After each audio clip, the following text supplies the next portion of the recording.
1089 നമുക്കറിയാം.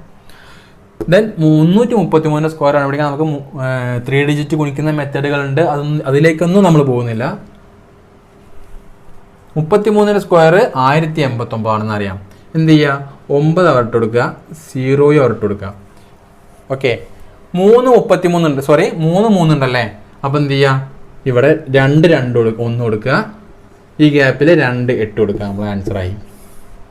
എന്താ ചെയ്തത്, 1089. ഈ 0യും ഈ 9ഉം എല്ലാറ്റിലും ഉണ്ടായിരിക്കും. ഈ 0യും 9ഉം എല്ലാറ്റിലും ഉണ്ടായിരിക്കും. അപ്പോൾ 0യും 9ഉം അവിടെ റിപ്പീറ്റ് ചെയ്ത്. ദെൻ 3 ഉണ്ടല്ലേ. അപ്പം എന്ത് ചെയ്യുക, 2 1 കൊടുക്കുക, 2 8 കൊടുക്കുക ഇടയിൽ. ആൻസറായി. അപ്പം അതേപോലെ അടുത്ത് എഴുതി നോക്കിയേ, ഇവിടെയും 0യും 9ഉം ഉണ്ടായിരിക്കും. ഇവിടെ 4 ഉണ്ടല്ലേ. അപ്പം എന്ത് ചെയ്യുക, 3 1 കൊടുക്കുക, 3 8 കൊടുക്കുക. ആൻസറായി.